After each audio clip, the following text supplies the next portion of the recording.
And we live, fam. Yay, live. Hello, Twitch. You're gonna get the ugly thing while I get everything set up, guys. I'd apologize, but, well. 10 o'clock be 10 o'clock, yo. Indeed. I am very tired. As am I. But we have friends here. We do. Hello. We have Hello. Leah and Ryoga joining us. Ryoga. Sorry. Rye bread ogre. I have layers. They are delicious and yeasty. Ugh. Listen, man, if you've got yeasty layers, there's ointments for that.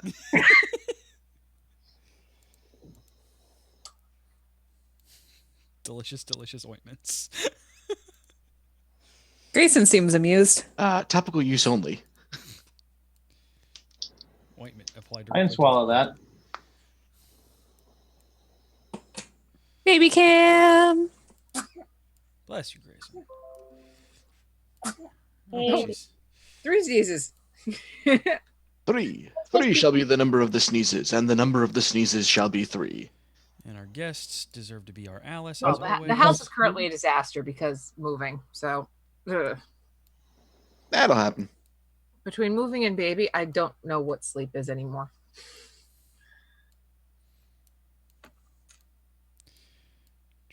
No, stop it. DJ, don't break it. I'm trying not to. It's breaking it. I'm actively trying not to break it. He broke the thing. I did indeed break the thing. This is why we can't have nice things. Nice things. Indeed. Also, my brother would be very, very jealous of that Transformer collection. Yeah, it's You're muted. Drink. still picking up on your mic, anyways. It's a thing, and this isn't even all of it. This isn't even his final form. Yeah, I've got all my Sailor Moon fig arts over there. Oh, off camera And sadness. then there's some off this way, and some back that way, and a shelf we built specifically for more Transformers over here. Okay, so eventually, Oh, we got moving cam. since we're showing off things, we do have a giant board game collection. Ah, and Okami, origin of all that is good and mother to us all. Yes. And There we that's go. the Okami Den puppy, so it's the puppy one. Oh, Small floof. small divine floof. We currently can't get to ours. Half of it is It's one of the little pillow dealy things. Nice. Aw. It's soft and squishy. Now I need to make sure I put my camera back right. I did not. Power of the sun in the palm of your floof.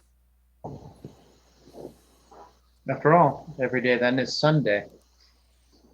Who decided that?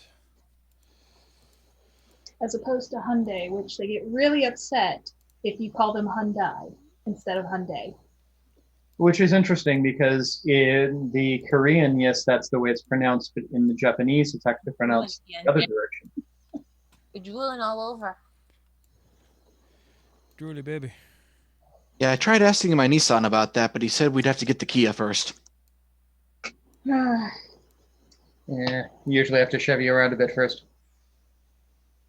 Well, I was trying not to ram the funds home too hard. Dialogue. I deal with car people all the time. So, can you afford to listen to this? Or are you Guys, just can we gonna please talk about focus? But it's a fiesta if we don't. You guys have no soul. None. Well, But we you know, have we have great to have our kicks. Fiero moment.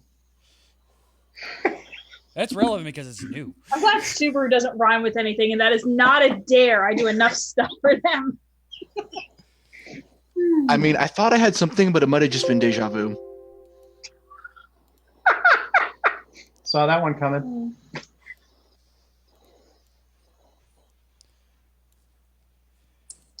I mean, if you really want to get down to it, everybody leaves a legacy. Some people have something out back, and other people like to go into the Forester. Nice. Just as long as you bring a navigator. Well, otherwise you don't have an expedition. Driving across the terrain and climbing up the ascents, and I hope you're all impressive. Yeah. We're glad that you are involving yourself. We're not bugging you, are we? Don't worry, we won't fly away. Are you sure? But if you did, I'm fairly sure that's a invention by Tesla, stolen by Edison, of course. Speaking of Tesla, did you guys see they announced a pickup? Yes. Is that? I know they were working on their Y model, so Elon could say he had a sexy line of cars. Yeah, I think Pick up that, or is it a new one? so. The concept art that I've seen for it has it labeled as the Model P. Because then he can have a sexy P. I wouldn't put it past him. And of course, it's going to be of a sizable enough that he can have a big P. Yes. Well, given that he called the Dodge Ram a toy compared to this truck. Good grief. I mean, Not in terms of physical size, but in torque. Okay. I was going to say an electric engine has high torque at low gear. That's fine, but you're going to be. So silly goose. And each wheel has its own electric motor. So basically, There's the article I saw if you guys are curious. So I should. So now that I don't have pre-show text up. Whatever. I'm getting yelled at for not have pre-show text up. Good job, me. Wow. I mean, you're going to see that on the road. That actually doesn't look that much bigger than a standard 2500.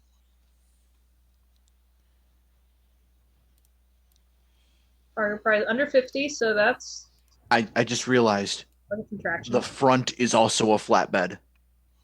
Yeah, it has a frunk. Ow. I thought those went out of style like a long That's- ass time ago.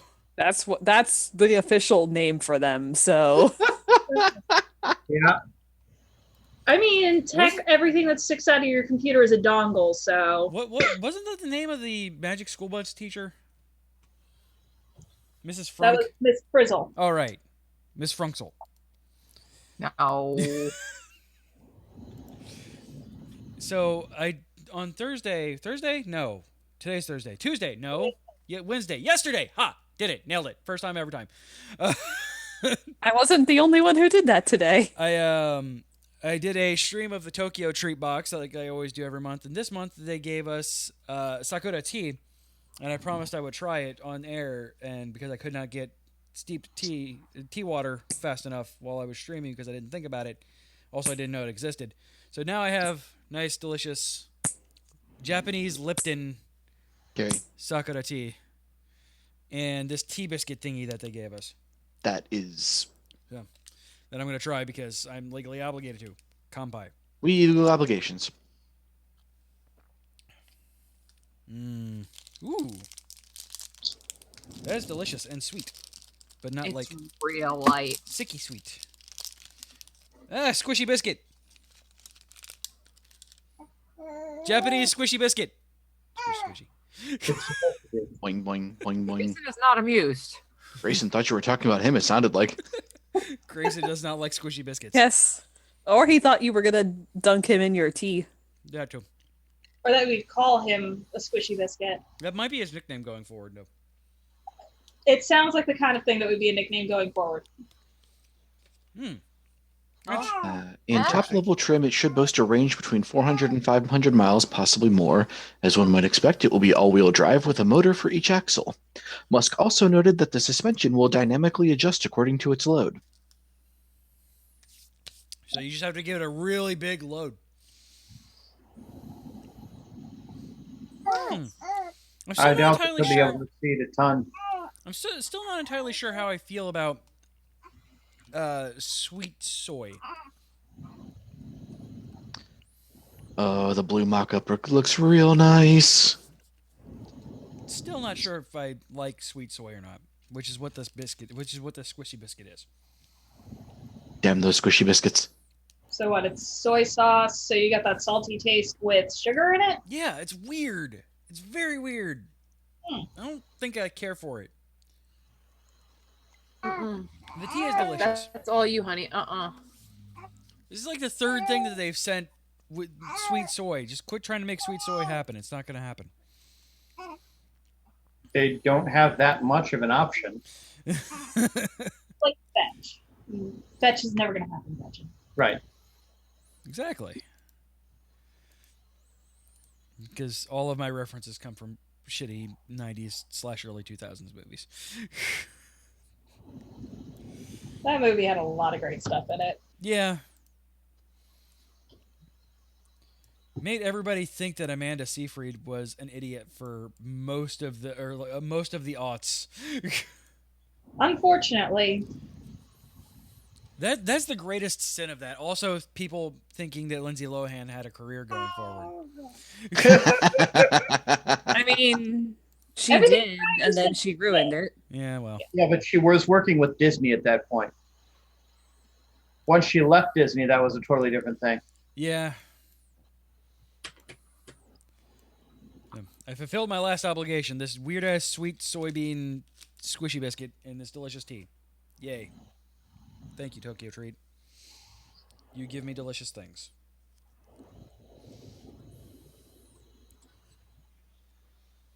Out of this amazing generic live show cup that I keep hiding the thing of. Oh. I think the site's still up. I don't think Dale's taken that down.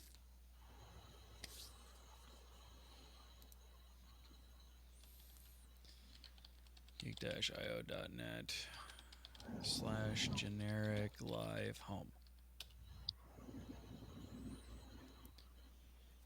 Okay, no, it is still there.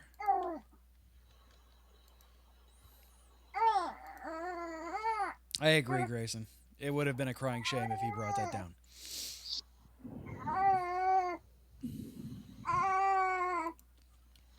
Oh. Oh.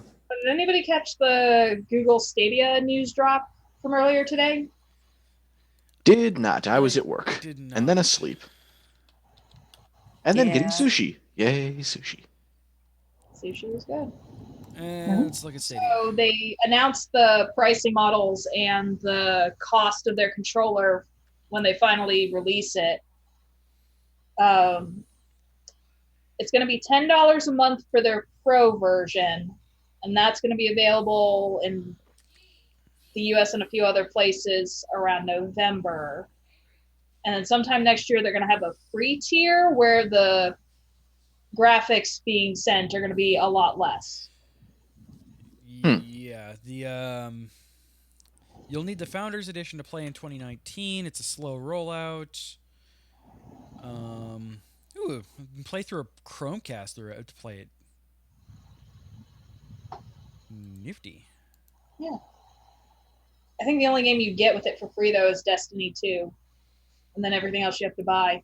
Yes. Controller is $70 standalone. Which I think most Xbox and PlayStation controllers are 60, and a set of Joy-Cons is 80, so that's not terribly priced. Yeah, smack in the middle. I mean, but then again, I jumped in on the Steam controller, which was a mistake, so I'm going to have to not buy that right away to see if it actually plays well. There's a bunch of games that got released that they're going to be that you can buy through there, which is okay, I guess. I mean, there's a few. If you don't have them already, it's not a bad way to try out the platform. But there's nothing that's like, oh my goodness, I need this thing to play this wherever. Yeah, they need to get a killer app, and if they don't, then it's not really. It'll be just another flash in the pan try to compete against Steam, because you can do the same thing with Steam. True. just not with your existing Chromecast. Right. And then Microsoft's going to mention something about their potential streaming service. Sony still has their PlayStation Now. Yeah, Microsoft has Game Pass, which is coming to Steam, or PC rather, which is a killer deal if you are if you're an Xbox player. Right. But I think they're doing something in addition to that that they'll announce probably on Sunday. I do like how Sony just dropped the mic earlier, like last month, and said, "Yep, here's our PlayStation 5," and then fucked off for E3. Well, they said they weren't going to go to E3 forever ago. It's just, what are they going to do? Are they going to bring back the PlayStation experience? Are they going to do more of those states of play that they've done one or two of and be like Nintendo with their directs? I think they're probably going to do that. Also, they have a huge meeting on. They have a huge existence at TGS, so this is true. I wonder if they're going to focus more on TGS than E3. Maybe. I'm trying to think. I don't think they said they're dropping out of Gamescom, and that's before TGS.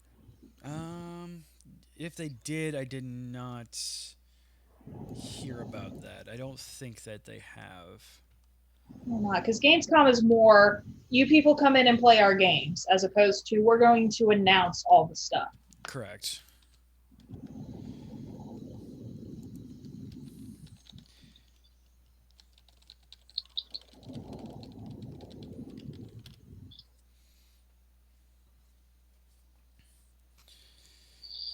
Okay. Oh shit, balls.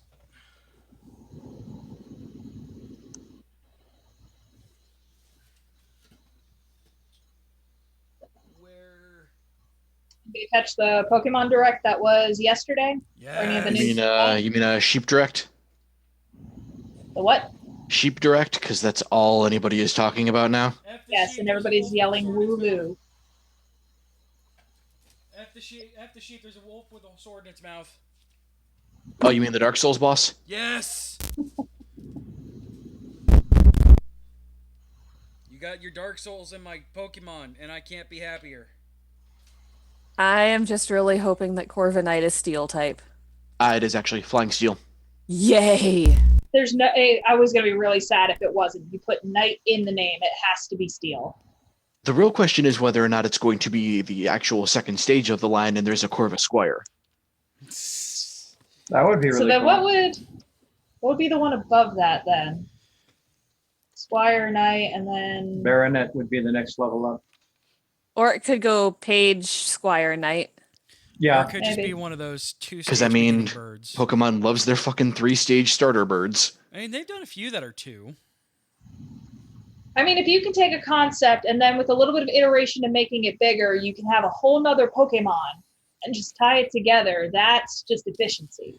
I do. It's just two of them standing on top of each other, and it's called Corvijoust. I do want to give a shout out to them for having a freaking British guy be the art director for the game. Right? That's crazy. I was kind of laughing while watching the direct because you have the quote unquote real time dub over translation for the Japanese guys, and then you get to the English dude who's talking very slowly and clearly so that the translators will have an easier time translating his part into Japanese. Yeah, it took me a couple seconds figuring. I'm like, why is this guy talking like that? Oh, right, being translated into Japanese. Right. Like, I don't understand why this guy is talking like he is. I know he almost seemed like he was really nervous and like, really, art director, that can't be it. In front of people and justify why this crazy thing should be a cute, cuddly thing that people will love. Why there is a sheep and another turtle. Admittedly, I love the look of the turtle. I love the turtle, but there's another turtle. It's like every time there's a frog that comes up, everybody just keeps bringing up there's like 9 frogs.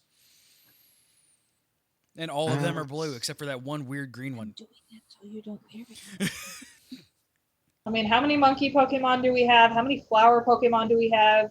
We have a whole bunch of birds. Need more lizards. I'm just going to be doing some audio Chameleon, tests take your here. pick. You are listening. Cool. Hey, this is me testing my microphone. Hey, everybody, everybody talk at once. Everybody talking at once. Everybody talking at once. Perfect. I'm a great sound designer.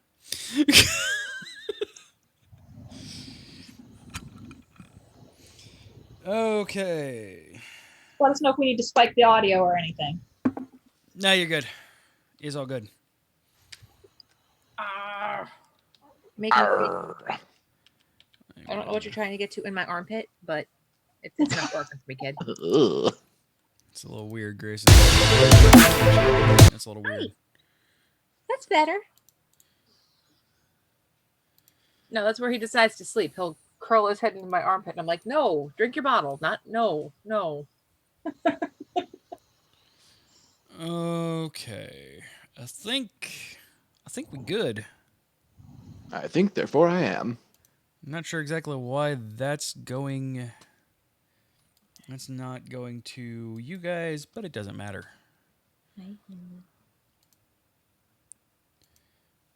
All right, cool. Cool, groovy. All right. We are going to go do the thing in Yay, do 3, the thing. 2.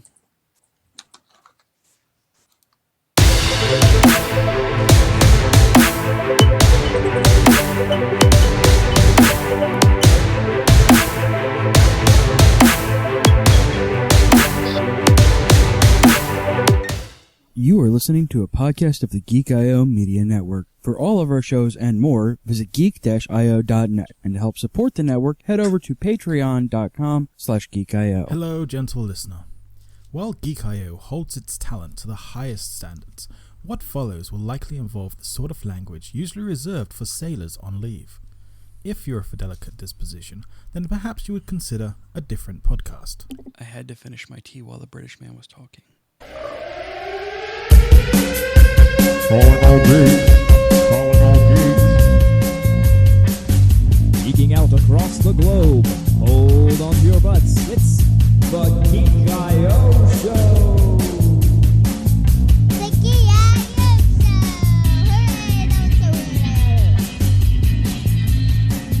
Show. Yes, indeed. Ladies and gentlemen, hello and welcome to the Geek IO Show episode number 297.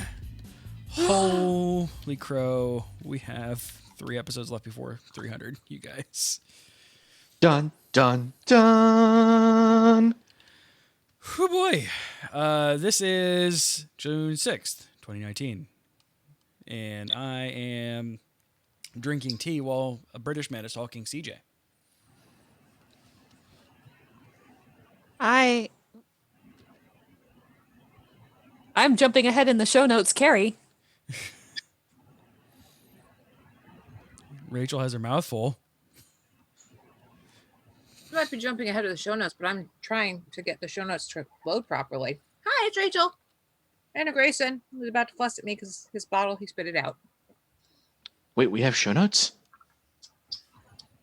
Yes, there's an anonymous cheetah who is idle, an anonymous duck, and an anonymous kiwi.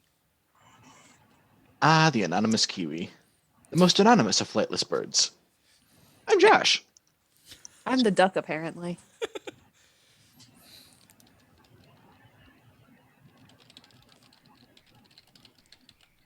Sorry, I was typing. So joining us this week, I have to put in the title that carries a duck. Joining us this week, we met them at PlayCon. They are fantastically lovely human beings, and here to talk about their awesome game, Orion Spur, are Leah and Ryoga from Fiero Initiative. Yay! And hello, everyone. I hope you're all having a lovely evening. I mean, I'm not at work, so That is a plus. That is always a plus. This is a massive plus. How are you guys? We are faring quite well. Excellent. Seems that you guys are as well. Yeah. Been busy, but Good. Busy can be very good. Tends to keep people out of trouble. Yeah, or get me in more in my case. So tell us and the listeners at home a little bit about you Yes. guys. Let's see.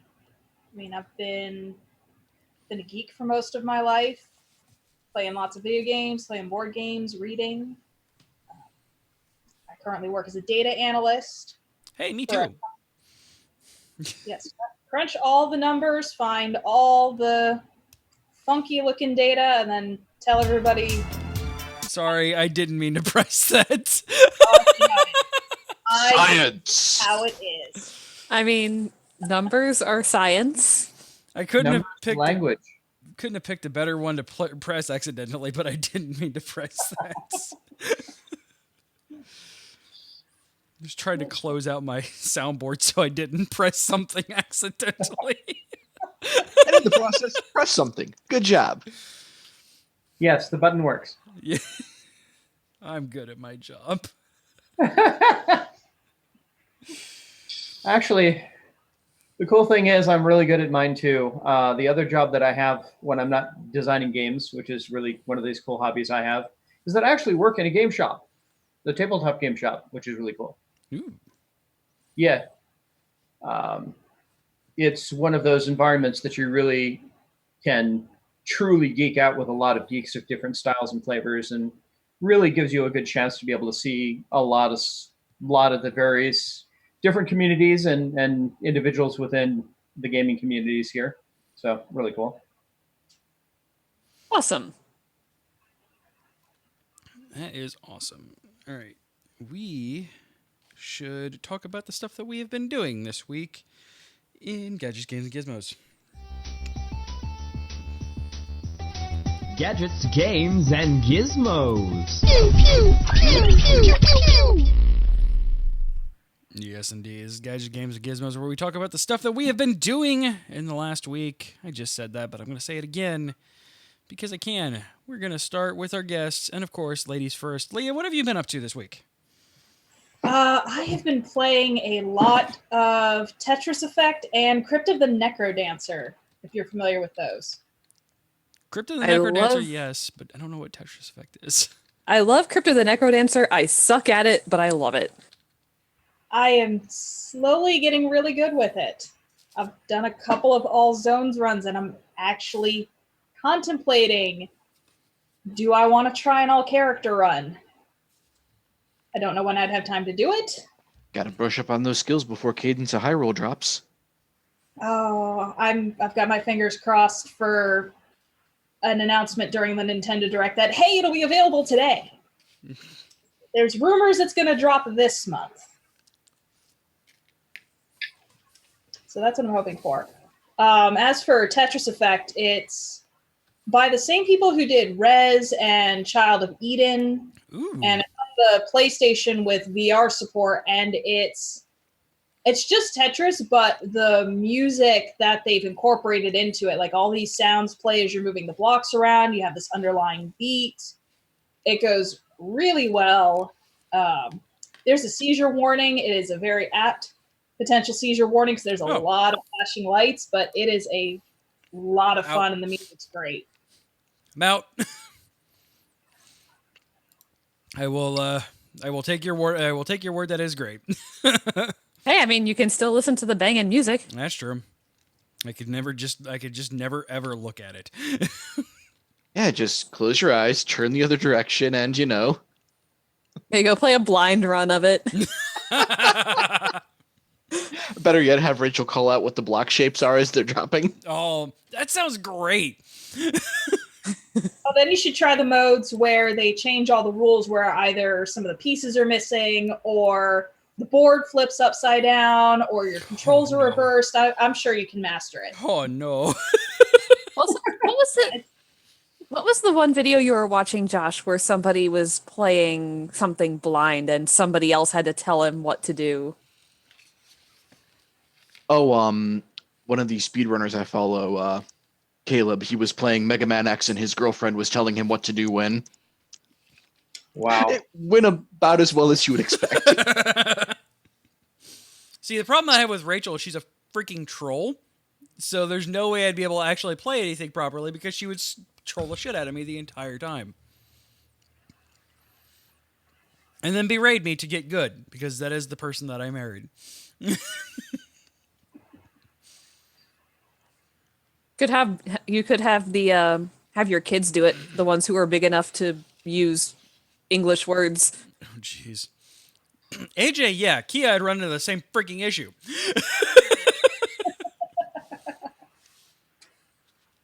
Because she is her mother's daughter.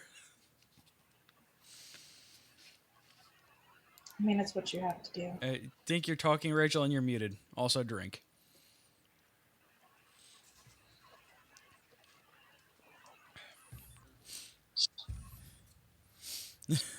Yeah, 3's about appropriate. So that's most of what I've been playing if I'm not working or working on the game or the business parts of the game until Cadence of Hyrule drops, and then all bets are off.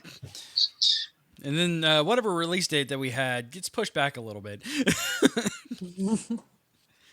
Oh yeah, this is quality testing. Called studying game theory. Yeah, we're doing a little bit more research. So, Raga, what have you been up to? I've actually been getting back to some of the roots of what I grew up with. I grew up very early with things like the Avalon Hill games and such that did like Civil War and World War II recreation. So one of the best friends that I have right now is called Hearts of Iron 4. They dropped their guns of whatever it was, their Navy patch a number of weeks ago. BattleTech has just dropped their Urban Combat, which is also a very old friend of mine. So things like that. I've also been working on a tabletop called Bolt Action, which is World War II miniatures. That's pretty much what has occupied my non-working times. Did not see that coming. Okay. Yeah. What, you guys working a lot? No. Yeah, no. Or Work's just a 4-letter word. Right? I mean, games just kind of develop themselves, right? That's what we discovered in the last couple of weeks since we've been Clearly. talking to game makers. There's no time or effort put into this. None whatsoever. No, you Anyone can do put it. out to the ether, and it coalesces into a final product. Yeah. Just- Interesting process. See, for me, I just mash on my keyboard a whole bunch. oh, so you have been playing Diablo? Gotcha. All right, so the game that we play is after you guys are done, you guys get to pick who goes next. All right, Josh. What have you been up to? My week has been, as usual, primarily occupied by work. But did check out the Pokemon Direct yesterday, and that was mostly entertaining. The new Pokemon that they did show look fun. Excited to get the little Chompy boy. Not very enthusiastic about the Dynamax system. Yeah. It's 'Cause- an interesting idea. It's not the worst idea I've ever seen because, you know, it's not going to cost you every time you go to use it. But when you compare it to something like Mega Evolutions, which were pretty cool, and Z moves, which were all right in my opinion, it's just like, so what are we doing this time? Let's make them bigger. Oh, okay. It's just they're trying to get the raid element in there, and Yeah, there are other ways they could have done that though, you know. yeah, they showed the bracelet for a second. I thought we were gonna get more ultra evolutions, not ultra evolutions, mega evolutions, and I was super excited until freaking Grookey grew giant. I'm like, Raichu grew giant. I'm like, And also, just from a design standpoint, it doesn't jive with me because it just inherently makes them look evil. yeah, it could be the dark Because red. they become suffused with this red glow and there's red clouds spiraling above their heads, and it's like, okay. Except we know that every villain is lime. Well, this is true. But almost every villain is lemons. Actually, the card games and the game that you're discussing have just been taken over by Sauron a long time ago, which is owned by Disney. So there you go.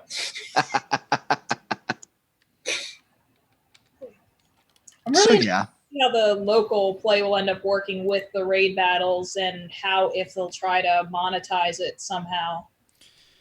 God, I hope not. It, remains to be seen. I mean, it works. I mean, they don't have raids obviously with Let's Go, but they have multiplayer with Let's Go, and it's just there. I mean, it doesn't interfere with the game too much. They'll probably do what they do with all of their stuff with your Pokemon beauty contests and crap like that, where they force you to do one and then never again. You'll have 4 AI friends, and that'll probably be the hell did we see? Which one did we see that they were fighting against that the Raichu went up against? Gyarados. the Gyarados, yeah. It'll probably be the Gyarados, and then you will never have to do them again, hopefully. On the stuff I did like, really interested to see how the whole wild area, although the name needs a little bit of workshopping if you ask me, mechanic works out with the free roaming Pokemon. Like that is kind of cool. I'm excited for that. I love the free roaming Because- Pokemon in Let's Go. When you stop and look at something like you're dealing with, an Onyx, which is, the size of a small building, bare minimum. It's like, how is that hiding in a square of grass this tall? Yeah. How did this get the drop on me? And they definitely don't in Let's Go. Like it is there, and you are okay. So yeah, excited for that aspect, and it'll be interesting to see what else, Pokemon-wise they throw out for the new stuff, given that we're working in a region that's heavily inspired by European areas. Because, older countries, a lot of older lore to work off of. So it'll be interesting to see. Outside of that, I haven't done too much gaming this week, unfortunately. So yeah, I'm pretty boring tonight. And I don't want to talk about the one other awesome thing we did this week because Carrie wanted to talk about it. Was that a segue? I think that was a segue. Can't No. hit nudge. And speaking of segues, we did just see one on stage last night when we went to go see Weird Al. Woo! That's right. That was this week, wasn't it? Yes. Yep. He kicked off his Strings Attached tour, and it was actually the first night of the tour. He mentioned it on the show, and I didn't realize that it was, and I was like, okay, is this like a bit that he's going for, or is it actually the first show? No, it was actually the first show, and it was awesome.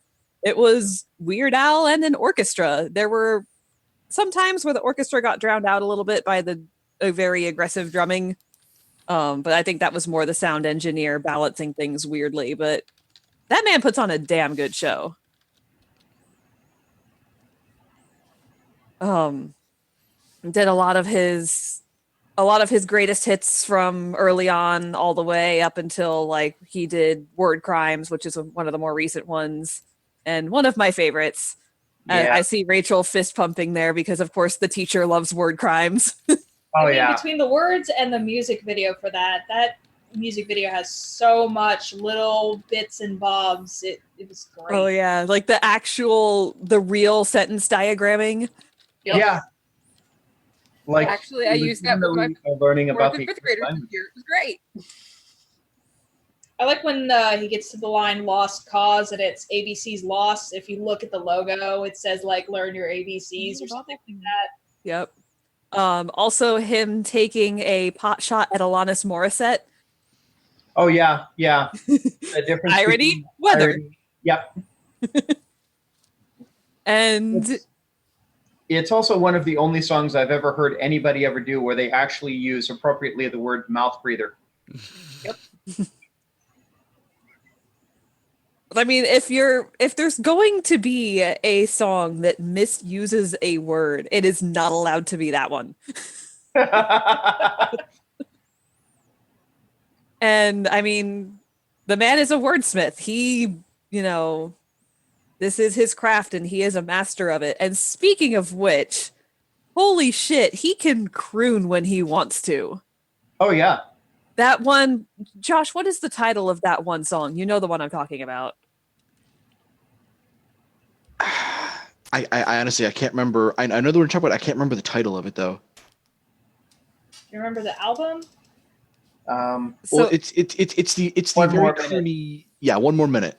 yep. yeah, where he was getting into it, and he plays up the silly part of his voice for a lot of his stuff, but then this one he actually sang it more seriously with the orchestra, and it was beautiful. And then interacting with the audience and doing Weird Al things. Getting right up in their faces and wiping his face off with a very, very silky blue bandana and throwing it into the crowd, pulling out his boxer shorts, and Jeez. which I'm sure every last one of those things was already autographed. Probably. Yeah. Because he specifically has stuff that he tosses just to toss. But was there polka? Asks Moose Ferratu. He did break out the accordion for the finale. He was focusing a lot more on the orchestra. So like White and Nerdy and Amish Paradise sounded really cool with the orchestra. In particular, those were probably my favorites to have with the symphony behind them. That would have been really cool. I'm wondering if they recorded it and have it put up. I'm sure somebody, cell phoned it at some point and it's somewhere. Yeah, there was a guy in the row ahead of us, actually. Oh, That's the I was just worst. sitting there like this the whole time. At least he had it down though. He had it like at his chest level because Ruth Eckerd Hall, like you're stacked upward, so you don't really get heads too much unless it's an elementary school field trip and you're the poor schmucky kid who gets stuck behind the other school's chaperone. I mean, Yeah. so that's good, but yeah, it's still a little. I mean, when Rachel and I went to the concert last, people freaking their cell phones everywhere. That was a particularly funny little hidden joke actually with the show. Was they had some radio DJ talking things up before the actual performance began, and he was talking about how audio video recordings and flash photography are prohibited. You could take photos up until the second song is over, which that seems pretty fair, right? Mm-hmm.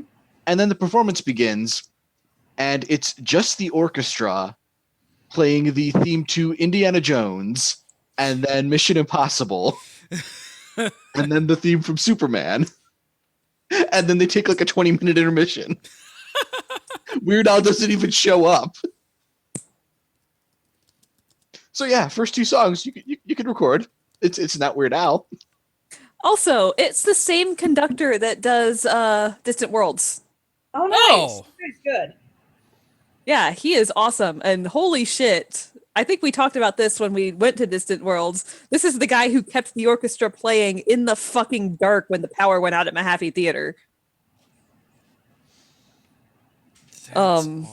I guess. But if you yeah. got that memorized well enough. Yeah, there's definitely a 29-minute video of Weird Al at Ruth Eckerd Hall 2 hours ago posted. Yep. But yeah, I'm sure there will be either a studio version of it or something like where, like with the Proto Men and Queen, how they were doing a live show, but they had it mic'd to record properly. cool. I wouldn't be surprised. Like nobody said anything about that, but I would be very surprised if they didn't, because that's an instant gold mine. Yeah. 'Cause Bonus I would be all over that. Not even gonna lie. What are you doing? Also, we now have T-shirts of Weird Al riding a cello, so there's that. I mean, why didn't you lead with that? Because we had to get to that point. Buried Also, the Ruth Eckerd Hall is under construction, and getting in and out of there was real weird, but a million times better. Good. Yeah. Like you no longer have to do that weird thing where you loop around the building like 5 times. Oh, thank God. It's a And yeah, hassle every the time we go. 501st showed up. That was fun. They seem to show up in a lot of places. Well, because of course he closed the show out with The Saga Begins and Yoda. Yeah. As you do. That was the encore performance. like a Distant Worlds where they always do One Winged Angel as the encore. Yeah. I wish they wouldn't. I mean, Okay, that's that's one of the more redeeming things of Final Fantasy VII. Yeah. And The music was good, yes, but that's more on Nobuo Uematsu than it is Final Yeah. Fantasy VII. and Distant Worlds is about Uematsu, so I'm more okay with that, especially the one where we actually got to see him sing in the choir. That's awesome. But yeah, it was good stuff. Weird Al himself still looks younger than he did in the 80s. He's We're what, just- 60 now? Yeah, he's in his 60s. He looks like he's in his maybe mid to late 30s, and he has the energy of a teenager. I'm calling it now. We can put him on the list of immortals with Keanu Reeves. Except instead of blood, he just feeds off of pure human joy. He is. Well, Oh yeah, that was one of my favorite parts of the concert. Actually, was right there at the very end when they were actually leaving the stage, and he was thanking everybody for coming out. You could see just the pure, unadulterated happiness on his face. So he's 59, turning 60 on October 23rd this year. Of course, he was born close to Halloween. Even better, he's born on Mole Day for all the chemistry nerds. Ah, that's amazing. Oh yeah, that was pretty much it for me. Still getting back into the swing of things with martial arts, trying to take it easy and not overdo it and kill myself. But been welcomed back with open arms, starting to remember a lot of stuff, and hopefully we'll get back to top form before too much longer. I recently got back in after 7 years out. We finally counted. And the important stuff is coming back to me. The rest of it is getting there. Or the important stuff, the technique never left. It's the rest of it I'm still having to relearn. But it is good stuff. CJ, what are you up to? So, I got invited to play Code Vein over the weekend, and which is anime Dark Souls. And I went on a tangent about it when I played it at PAX East. And holy crap, that game is really good.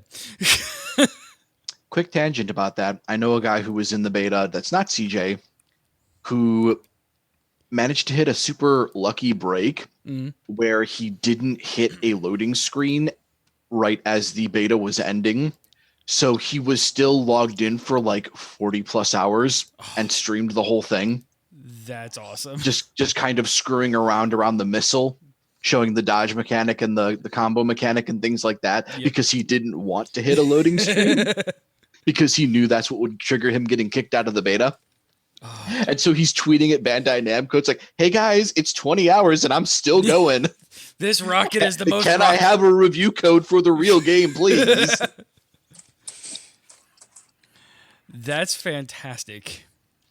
That game is a lot of fun. It's ridiculous, and the only thing that I have an issue with it is I think it's going to take itself a little too seriously instead of owning up its potential absurdity.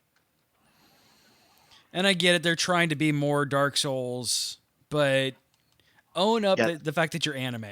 The game looked closer to the Dark Souls end of the spectrum than it did the anime end of the spectrum. And the only reason I got much of the anime end of the spectrum watching the guy who I was watching streaming it was because he had a glowing cattail. Yeah, my dude It's has... like, okay, yeah, that's anime as fuck. My dude has a giant-ass fro, huge sunglasses that take up half of his face, and a glowing neon heart that is constantly sticking out of his outfit. Okay. So I guess it is true that the first boss of the game is the character creator? Yes. Yeah, I spent what, an hour and a half in there? Between you, me, and both kids telling you to change things, it's probably 90 minutes. Yeah, it is the and a first half. and hardest boss in the game. But it's fun because it's like, oh, do this, oh, do this, oh, do this. And then he's got the wig fro thing on, and he puts long hair and it makes it neon pink. And I'm like, Yeah, so the fro is a hat. So I didn't realize that until I started playing around with hair because I wanted to change the fro's color. And then all of a sudden I get down to like this long flowing ass hair coming out the back of my fro. So I made that bright neon pink. So I'm running around with this guy with what looks like it's just this neon pink cape flowing behind me the entire time. Because why not? Indeed. And yeah, it is. I mean, it looks a lot like cell shaded Dark Souls, but like the animation in it is very anime. I'm sure once they get a little bit further into it, other than just the first area, it'll get a little bit more anime-y and less Dark Souls-y. They were not messing around though when they said, "Hey, the depths are very hard. You should watch out for that." I turn a corner and get smacked in the face for 40,000 hit points. Okay, you weren't lying. So, you remember last week how Rachel and I talked about how much we loved Aladdin, right? Mm-hmm. So Rachel and I decided it was a good idea to see the other movie that came out the same day Aladdin did over the weekend. Rachel and I had some time after the kids went to sleep. Grayson was being watched, so we went to go watch Brightburn. All right, so I have Movie Pass, and I wanted a fucking refund.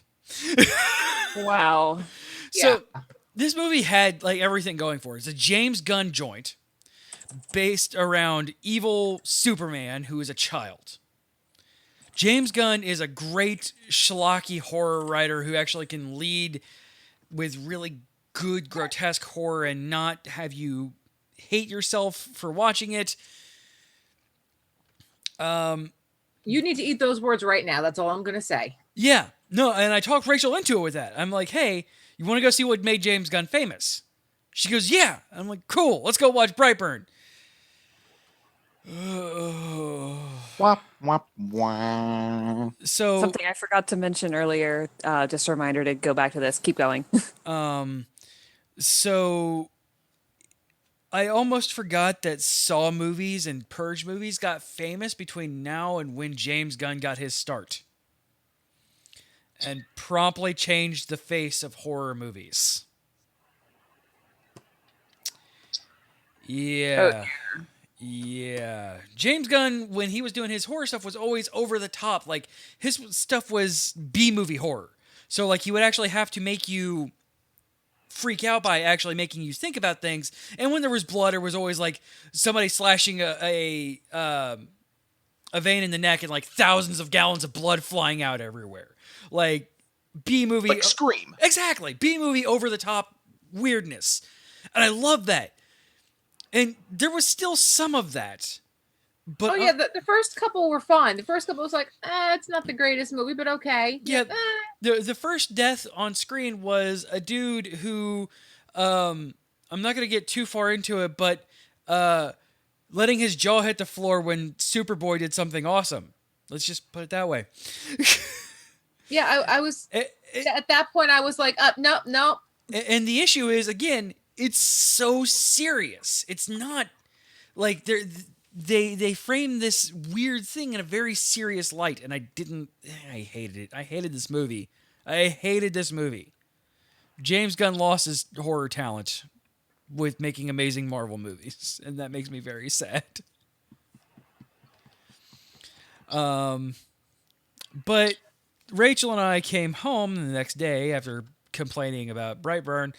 We were flipping through Netflix trying to find something to watch, and we found a Netflix original, Always Be My Maybe. Which, hey, that secret agent guy from Ant-Man is really funny, you guys. And it's a adorable little rom-com, super fluffy, ice creamy goodness. And it has everybody in it. But I know what you're getting at. So speaking of vampires, freaking one of the love interests in this is Keanu Reeves playing Keanu Reeves. But I did some research on it. There's a reason why he did not let it say Keanu Reeves as himself. because it is Keanu Reeves playing a caricature of himself as Keanu Reeves. Oh God. And he is That's amazing. It is amazing. It is super over the top. He takes them to this hipster ass restaurant that cost them $63,000 to eat bubbles. But he's going around just talking about the amazingness of the universe and everything like that. And they go back to their hotel room, and they're playing icebreakers and things like that. And he almost picks up a table and eats it. Like, it's amazing. Like, it looked like he was just having so much fun in that. And then the man who bought them a $63,000 dinner in Keanu Reeves sends them home in a Uber share and not even an Uber X. But the end song is "You Best Believe That I Punched Keanu Reeves," and that is fantastic. Wow. It's adorable. If you have, what is it, a little shy of 2 hours, and if you're into Asian-based rom-coms, you can do much, much worse with your time than this. What's the name of it again? It's Won't You Be My... Always Be my maybe. Always Be My Maybe. Like the Mariah Carey song, Always Be My Baby. Yeah,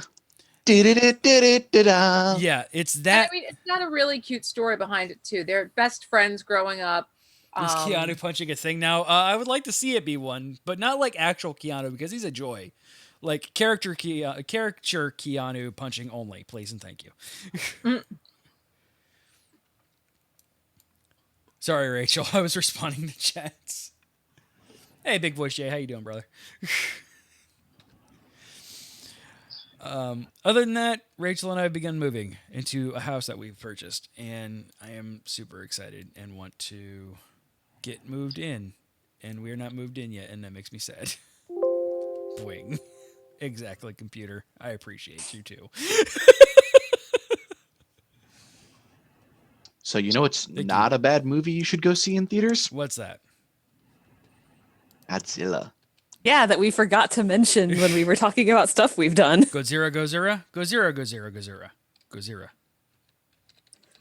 Godzilla. We'll put it this way. There are reviewers and critics who have complained that the movie spends too much time on monsters fighting and not enough time on human drama. I've heard that as well, and I'm like, seriously? No. But it's a monster movie, so why do I care about human drama? We had the human drama. It was called Pacific Rim, Yeah. and that had a good balance of human and monster. Yep. Yeah, Kaiju movie. We should see Kaiju. Pacific Rim Yes, 1 had a exactly. good balance of humans and monsters. I have not There was only one Pacific Rim movie, so I don't know what you're talking about. Oh, So, Okay, Sad Panda. I didn't hate Pacific Rim 2. It was- dude, you can't fridge Mako Mori. You just fucking can't, okay? Still haven't But seen yeah, the original Pacific Rim. There was just enough human shit going on to provide a narration to what the monsters were doing, and that was pretty much it. Dang, that's Also, fair. 11 was in it, and she was good. And Ken Watanabe was awesome as usual. Yes, anything that man is in is just breathtaking. That man always signs up for good things, I think. I don't think I've seen him But in a yeah, shitty it's a fantastic movie. There are some real nice, subtle nods to the old Godzilla movies that I loved, primarily like musical cues and whatnot. Yeah, the score is amazing. movie. Nice. And there is technically a credit scene because the way they do the credits gives you a lot of like little minor lore drop kind of things. And then there is a like end of credits scene. Okay. And you got to stick around for all of it because it's real good. That's one we were probably going to go see after moving this weekend because I want to see it. And Sweet. Excellent. finally got around to seeing the 2014 one, which is actually really good. Grayson disagrees. Grayson, you can't have an opinion. So- You weren't born then. Rachel, what have you been up to? Well, obviously packing, moving, hence the workout clothes, considering I was moving stuff today. It's 96 degrees. Let's move in the middle of the summer in Florida. Yeah, this will be the last move for a very long time if I have my way. So other than Always Be My Maybe, which that was one of those, I need to find something stupid that's on for under 2 hours. I'm sick and tired of watching Food Network because I want to eat everything in sight. And I'm trying to get rid of the stuff in the house so I don't keep going out and buying more stuff, like for the fridge and freezers. So when I have to clean it, it's not as bad. So I'm like, okay, no, we need to get this. No, get it away. So we sat down and started watching. I'm like, yeah, if it sucks, we're only wasting an hour of time. We can just, walk away from it and never go back. No, we came home and actually put it back on. It's cute. It's got a sweet story. And yeah, it's flipping adorable. And then, of course, the love interest being Keanu Reeves, it's very tongue-in-cheek humor with him.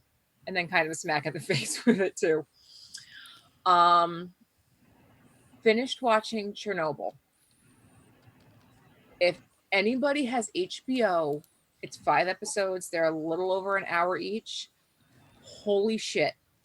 That's all I'm going to say, because I know that there's a couple people that have not watched the whole thing yet. But holy shit. Going from what led up to the meltdown of the nuclear reactor and the explosion and the fallout, the disasters, the thousands of people that were killed, that the Soviet Union, their final death count as of today still remains at a whopping 31. That is what they have acknowledged as the death count for the explosion at Chernobyl, not including all the fallout. And they're saying by other numbers away from, the Soviet Union and Russia's numbers for it, anywhere from 9,000 or 2,000 to 31,000 because of the explosion. They can't give you an exact number because of all the extra ailments that cause these deaths that they can tie to it, but they can't prove that it was it. So just mind-blowing that this is history that, I'm 35. This happened in my lifetime. And the details that they give about it are mind-blowing. And Russia's pissed off at all this information being out there now. And the scary thing is it's not even all of it. So I finished that. History buff in me is impressed and frightened at the same time.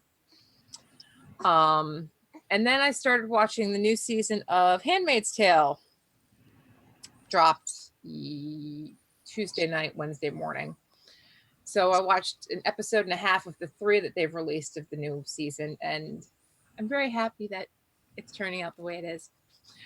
And kind of annoyed at certain other aspects of it, but it's going to be an interesting season, so we'll see what happens. Art imitating life. Yes. Yeah, so the one thing that I noticed between certainly season 1 and season 2 of Handmaid's Tale is a certain person got elected between those 2 seasons, and it is very obvious that they are beginning to poke at that certain person in season 2, and it is a little irritating, and they certainly just continue pressing on that gear in season 3 hard. And it's a little irritating, but yeah, you would think they'd be a little more reserved in playing their trump card. Yeah. it's just one of those things that I keep noticing. I'm like, oh, come on, guys. Let's not keep pushing the button. Man, when CJ says not to touch the thing. Yeah, exactly. Well, there was one of the episodes in episode 2, they were just going on hey, here's Trump. Here, look how evil Trump is. Here, look, you see how evil this guy is. Here's this guy. You should see how evil he is. He's evil, right? This guy is evil. And I'm just like, okay, all right, can we get back to... I mean, apparently it bears repeating because some people still haven't gotten it. Yes, and... That's just something that I wanted to go on tirade about really quick. Write it in. Okay. Behave, boys. Behave. No. It's like Josh And then telling me I not to started chat in chats watching and what one Discord. of my coworkers said, "Always a Witch," which is actually it's filmed in Spanish and dubbed in English. So it's really interesting hearing this in English.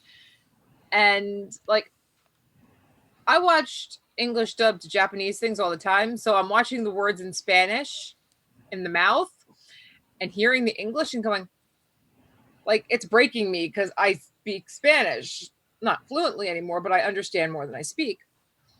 So I'm breaking because I'm like, I kind of just want to put it in Spanish and watch my kids Twitch and watch it in Spanish, but I haven't got the option of doing that. So I started watching that and promptly fell asleep. So we'll see what happens, because it really was breaking me seeing Spanish words formed in the actors' mouths and not hearing Spanish. Yes, I know. And you fell asleep with that too. Don't even. Other than that, I actually have been playing 2 games on my phone. One is, it's a stupid scrolly screen. Sorry. No, you're not gonna. You silence. Yeah. Obviously, I always have a child. Almost always have a child in my arms. When I'm not packing, I've got this little bean in my hands, and he's not so little anymore. So I can literally play on my phone like this, like one hand. Well, there is a game. It's called Archero, and you're a little archer dude, and you run through screens and shoot the shit out of things. And they attack back, and sometimes you make it to the next screen, sometimes you just, well, die. So I've been making my way through that one-handed, 3 o'clock in the morning, feeding him, going, must stay awake with child in arms. Damn it, I died.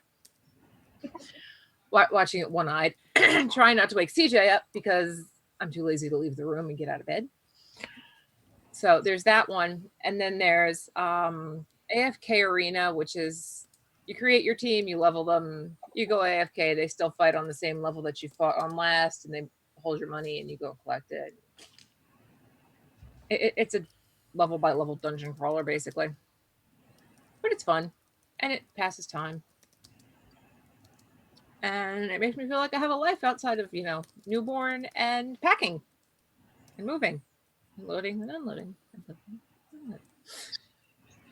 Yeah, I don't want to do that again for a very long time.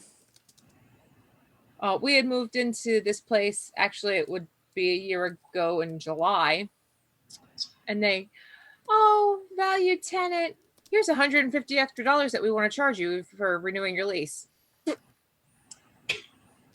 Cool. Yeah, So no. don't go there. Okay. Like, you're a valued tenant. You've been a great tenant for this year. Let's raise your rent. You. And the house is gorgeous. I love this house, but it's just, oh man, that's way too much. Like you are edging closer and closer 2 to mortgage payments. Yeah, you're edging closer and closer to $2,000 a month with with that, and I'm just like, yeah, I'll say it. They were trying to raise it to $1,750 a month. No, yeah, no. that's 2 mortgage payments right now. No.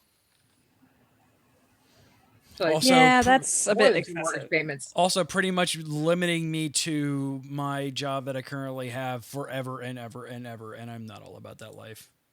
Yeah. And though, yay, I'm getting, a $3,600 a year raise for my, $64,000 master's degree. Yeah, no. I know that CJ's not happy where he currently is, and when something rolls around and if it has to be less, we can work with it. There you go. Deuces, guys, we're not renewing. No. And if I have my way, I'll be out by the end of this month, so I don't even have to get charged for July, and you can just rent the shit out.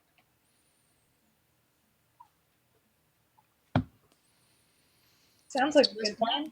That is life. All right. Well, then, anything else you want to talk about, Rachel? No, I have a sleeping munchie in my arms now. Okay. All right, guys. We are going to take a quick break. For you podcast listeners, you're going to be hearing some ads. Support our sponsors. We love them, and we love you as well. We love both of those even more if you supported them. For those who are listening live and also on the podcast, you're going to hear the amazing, the stupendous, the one-of-a-kind Professor Shy Guy's Link's epilogue from his Blip album, since we did not get to listen to it last week, and I want everybody to listen to it. It is amazing. Other than that, we will be right back. Stay tuned.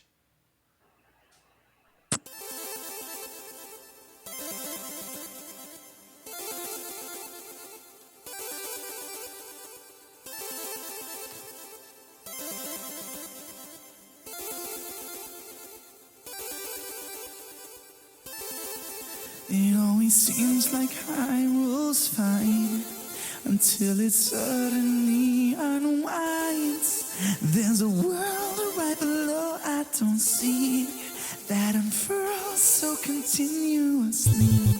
So you can take me right back to start. Take another piece of my heart, but I won't have to fight it alone. I have Zelda to carry me home.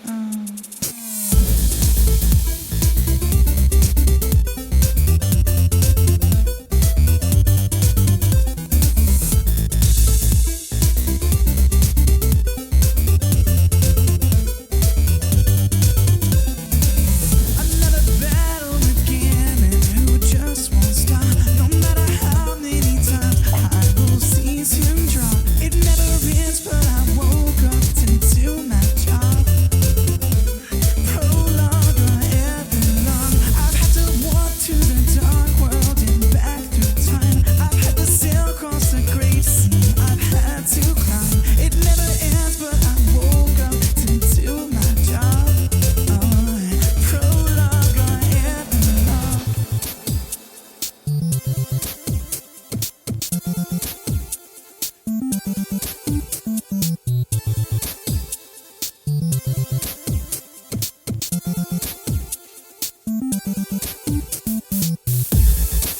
They built the Guardians with intent, without regarding what they'll defend.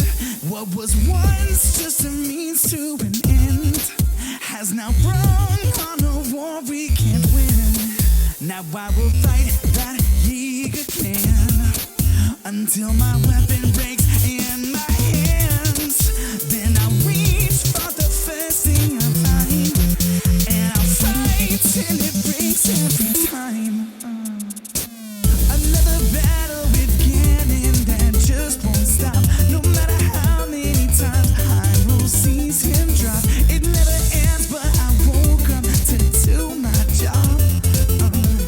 Prologue or epilogue, I've had to walk to the dark world and back through time. I've had to sail across the great sea. I've had to climb. It never ends, but I woke up to do my job.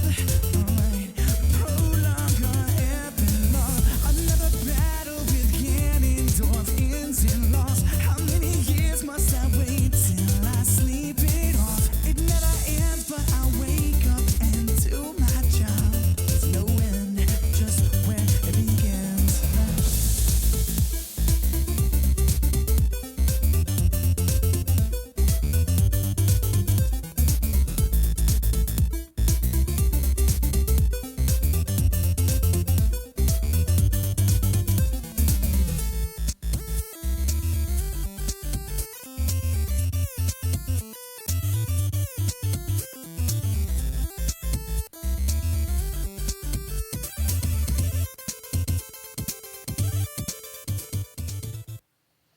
All right.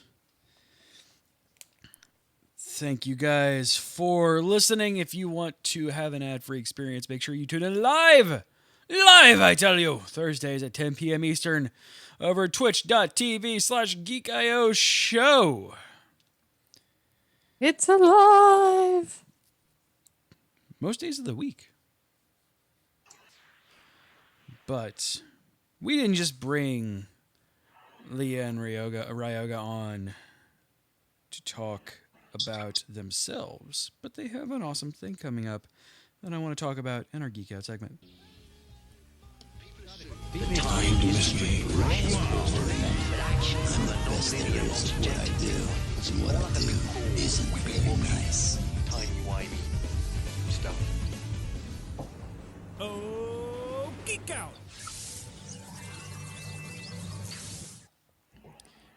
All right. Hi. Hello. So tell us a little bit, well, not a little bit, tell us all about Fiero Initiative and your game and your upcoming stuff and everything that you could possibly talk to us about your game and company and such. Tell us a lot of it. Yes, all of the bits.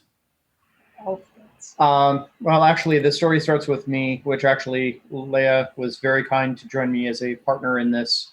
But the reality is, a lot of what Fiero Initiative was designed for is that we were seeing a lot of gaps and things as we were playing at the game shop there where I work, of games that just were not there, or game styles or mechanics that were just not being made. And even though it was kind of tongue-in-cheek and kind of half facetious, they're like, well, if you don't like what's here, why don't you just go make your own? So that's what we did. Fair. Fine, we'll make our own card game with blackjack and hookers. Well, pretty. There's a couple of restrictions and stuff around that, and Fine. We won't do blackjack. exactly. That's exactly it. Because that's gambling. Audience possible. And the only way gambling is legal is if it's card packs that are randomized. Exactly. Well, this is actually the first of a series of games that we've been working on called Orion Spur, which is also kind of a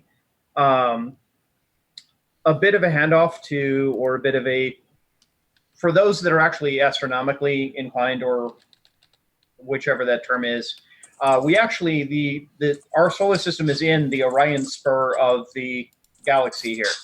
And so that's kind of the backdrop of where all of this sci-fi based spaceship and species contact is basically placed.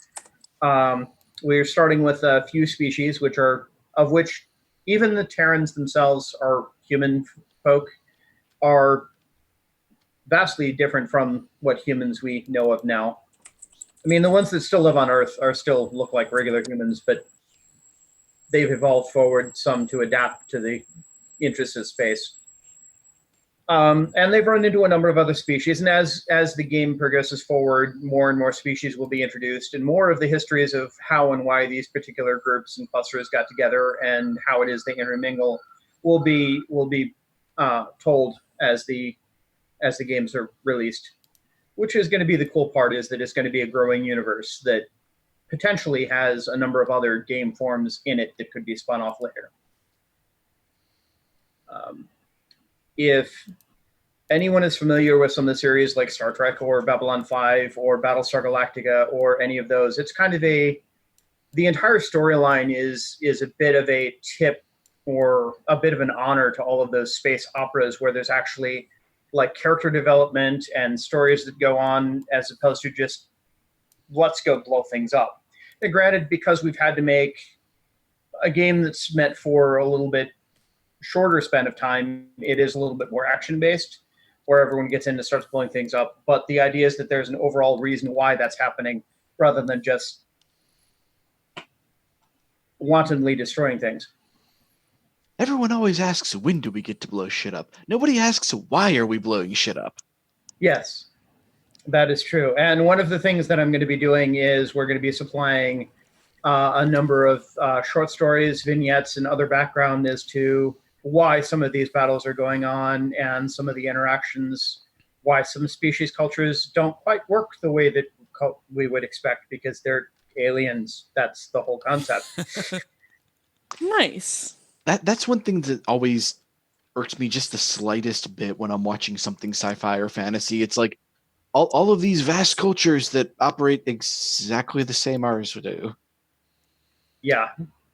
And one of the things we've also been trying to do as well, especially with our artists, is that we've been trying to make sure that we don't have the human in a cat suit or the human in a bird suit or something along those lines, where it doesn't look obviously like the old sci-fi shows where they didn't have the ability to do all the cool effects.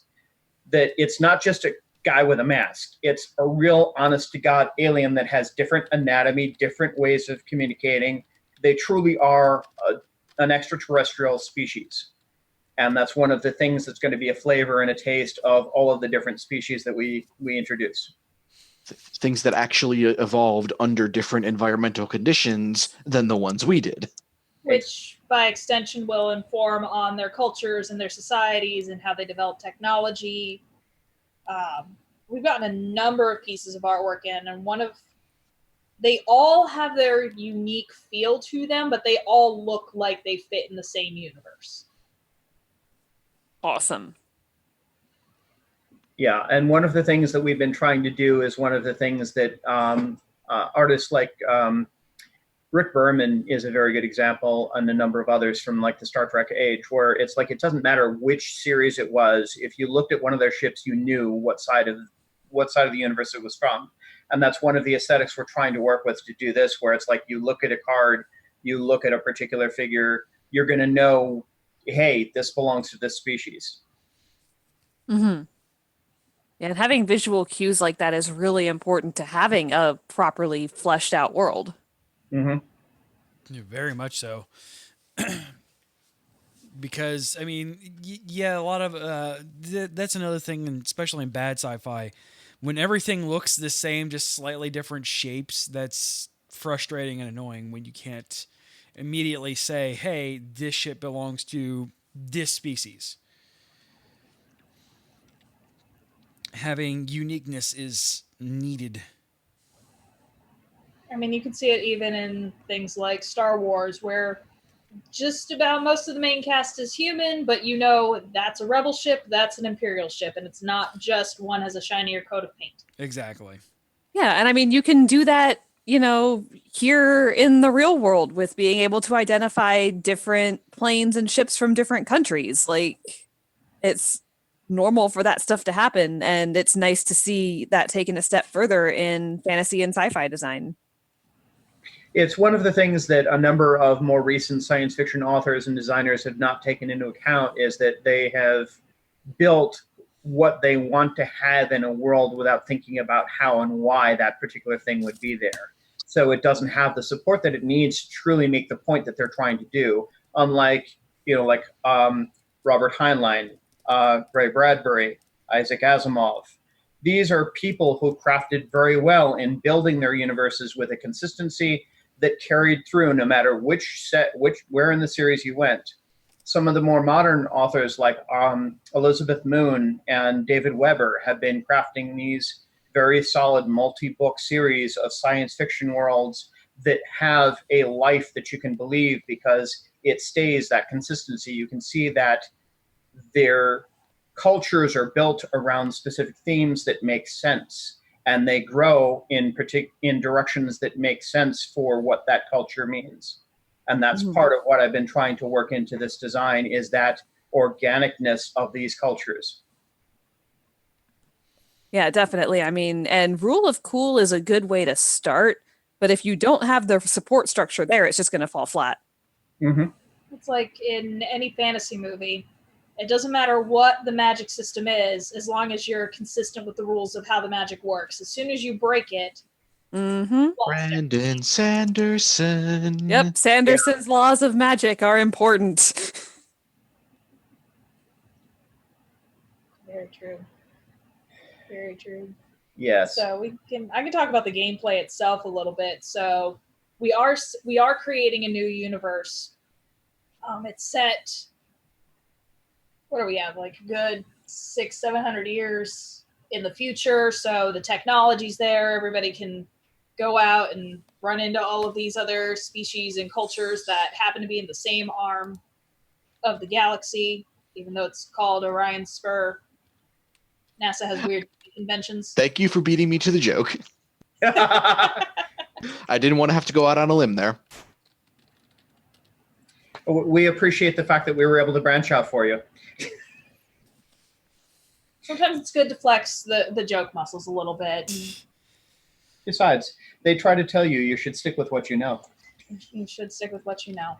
But like Ryoga said, when you get down to the gameplay itself, the gameplay is you have a fleet of ships, I have a fleet of ships, maybe somebody else has a fleet of ships, and we are blowing them all to smithereens. Because it's fun. That would be the why as to why we're fighting. Yeah. Because it's fun. And a lot of what you really commonly see for anyone who would normally be out in a space fleet of some type, the reality is that the majority of the skirmishes are not going to be these big epic battles like you see in Star Wars or whatnot, where you've got tons and tons of hardware firing tons and tons of bolts of energy all over the place. You're really going to have most of these little skirmishes where it's small squadrons of folks that get together, and they usually walk away after taking a few casualties, and whoever is still on the field is able to collect those resources. And that's a little bit more of the feel of what we've got, is that you're not really trying to destroy anybody outright. It's just you're trying to inflict enough casualties to make them go away. So there's a very small point value that you really need to fight for. It's more about that war of attrition and not reversing the polarity of your photon torpedoes to trigger a tachyon burst that will take out their warp drive to yada yada yada yada yada yada yada yada yada. Yes. No, You it's sunk my battleship. You sunk my battleship. Which, funny enough, we actually do have battleships in this. They pack a very big punch compared to the other ships. But Yes, they a lot of this is based on the concept of you're going to be running into these encounters of small patrols. You're going to be running into areas where they're trying to explore for minerals or other life forms or whatever else it is that you're seeking for resources. And that's the reason why you guys are fighting over this turf. It's not a matter of you just out there for wanton killing. No, it's resources. Go figure. Exactly. And I love that because I hate murder hoboism as a game mechanic. So I love that there's more thought put into why am I having to fight these people in the first place. As a matter of fact, there are a number of places in the lore, as I've been writing it, where there are a number of species who have come together actually against common enemies at various times in this series of interactions between the species, which really, again, lends itself to this interesting mixture of balance and, how you grow and basically fill this particular small section of space. So unrelated but dumb. I apologize there ahead of time. I wanted to make a stupid wonton destruction joke. However, I went to go double check the spelling of wonton versus wanton, and TIL, other than wanton being, of course, a cruel and violent action that is unprovoked, it is also a sexually unrestrained woman. Carry on. I feel like in some book that descriptor was used at some point. That's actually Probably from a male author. That's a Merriam-Webster dictionary definition, by the way. That's not an Urban Dictionary thing. DJ, you seriously didn't know that? Your wife is an English major and you didn't know that? Well, just because my wife is one doesn't make me one. Touche. Sorry.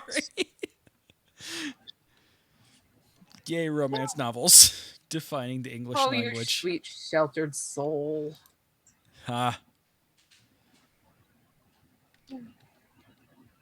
Reading is fun. Yeah. Indeed. So yes, continuing on. So continuing on. So a little bit more in depth on the shooting. What helps this game stand out from some of the rest is it's not just you have this deck where you've built this deck of cards and you play the cards and whichever has the bigger numbers is the winner. We tried to incorporate a number of tactics both into the different types of ships, to the different weapons, to the different species, where as you're playing, you're trying to figure out what's going to be the best strategy between all of these to meet my goals. So every species has their own series of tactics that fits what they do. Like we have a lizard species.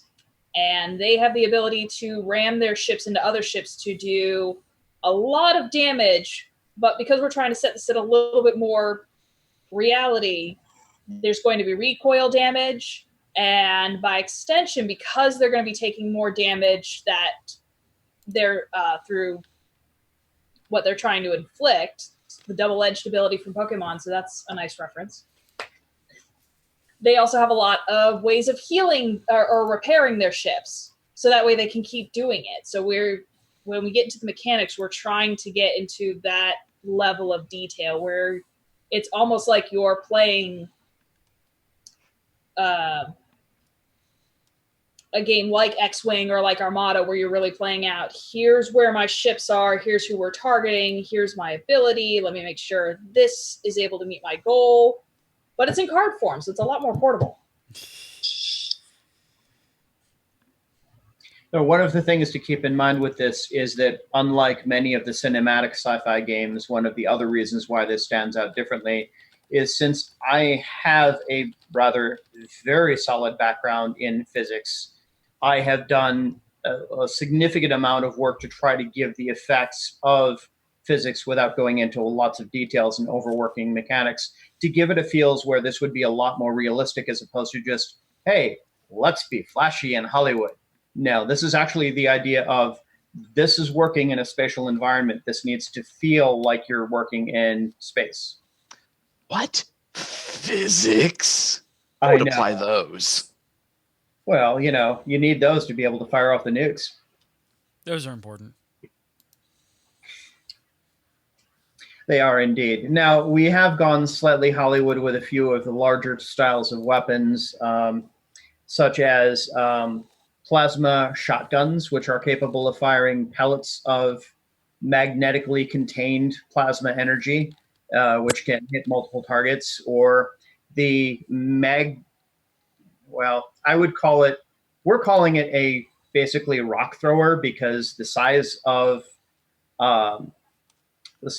basically the size of the round that's being fired from what is basically essentially a very, very, very large railgun is just so massive that it's basically like throwing a moon at another person. And the idea being that you're using that velocity to go ahead, just wreck face. I mean, the concept art, it is a rock. We're probably going to have it cleaned up a lot better for the actual art, but the idea is that these are weapons that could conceivably be built right now. Mm-hmm. And you got to have a little bit of the Hollywood flash and bang, right? Like, it doesn't need to be all of that, but having a little touch of it is always nice. Because one of the big things in a game like this is you want your players to feel like, yes, I did a big thing. I did lots of damage to you. I am king. I am powerful. And that's one of the big things we ran into as we were playtesting and getting the game into its current state is player agency, player choice, and getting those yeah moments. That's what people want. That's what we also want to give people. That's part of why the name of our company is Fiero Initiative. I don't know if anybody's familiar with the author Jane McGonigal. She's a game designer who loves to design games that are meant to help people. And she wrote a book sometime around 2010. I know I got to meet her in 2011, and it's called Reality's Broken. It's a fantastic book. A little dated on some of the I wonder what's going to happen with this thing as you get into some of the later chapters. And one of the paragraphs that always stood out to me is she's a big champion for games and gaming. And she talks about this feeling of Fiero. And Fiero is the feeling where you've done something that causes such a rush of energy that it cannot help but express itself as like jumping up with your arms up and saying, yeah. And I assume we all play games. We've all had this feeling. It is a fantastic feeling, right? Yes. Oh, yeah. Yeah, that's what we want to do in this game. That's what we want to do as a game company is provide opportunities to experience that emotional feeling. Awesome.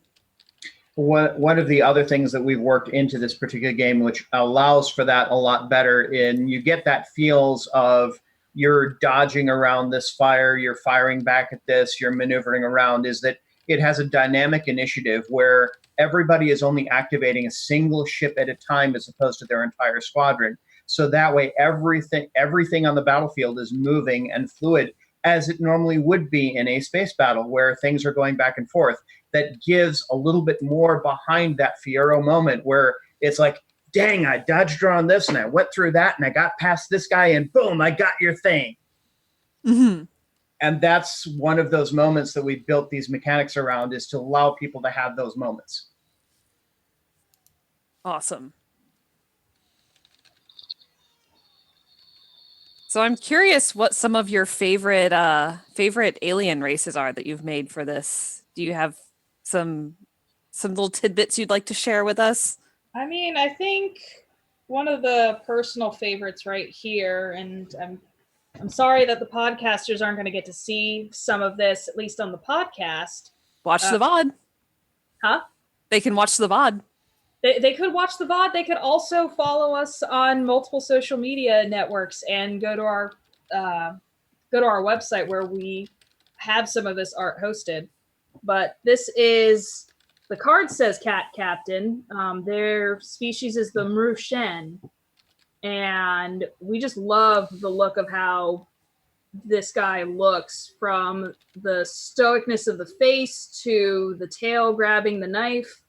He's going to mess somebody up. He is a badass. Yeah. He is.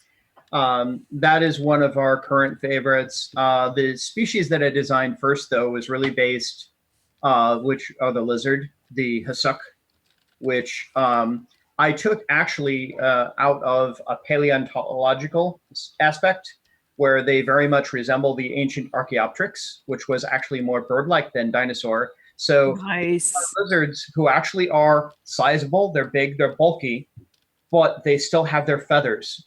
And feathers are how they define who is in what caste and who takes what position, is what type of feather colors they have.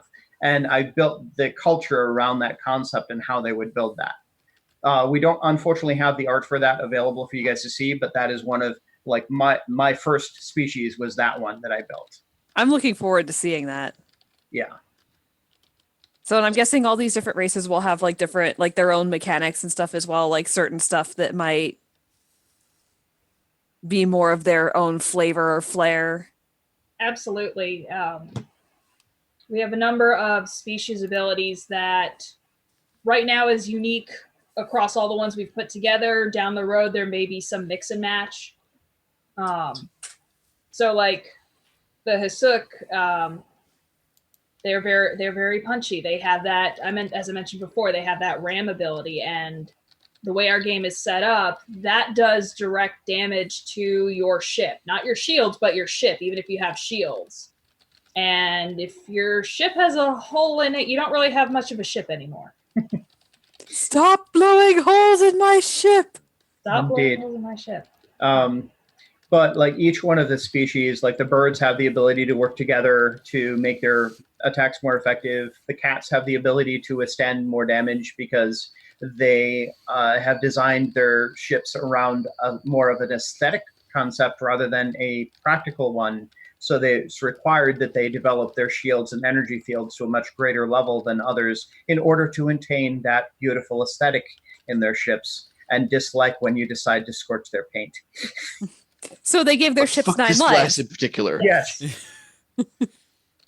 And as we do have many more species that are currently in the design works that are all going to have their unique flavor. And as they get introduced, each one of them will play differently to give you those sorts of flavors of where they were grown from or evolved from or whatever it might be in that case. Nice. Good stuff. I'm looking forward to seeing that lizard art. That's going to be so cool. I'm excited for that. Well, it Who doesn't like dinosaurs? weirdos. Perhaps. Meteors don't like dinosaurs. Ooh. see the comment before on the rock thrower?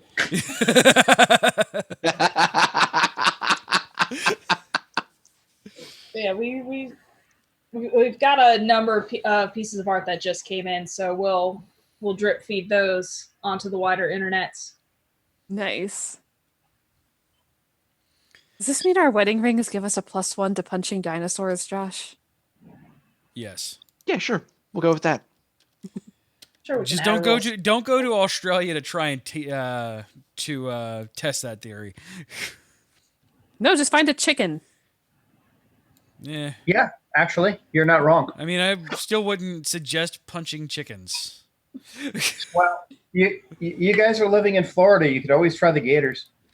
Yeah, definitely don't. I definitely don't recommend punching alligators. No, they don't really like it. No, Also, you know who hates it even worse than the alligators? The Fish and Wildlife Commission. that too. Yeah, they do frown on that.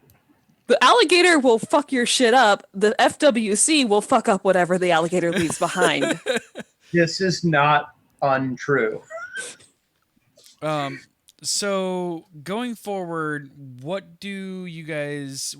looking like the path ahead for you guys in the next 3, 6, 12 months?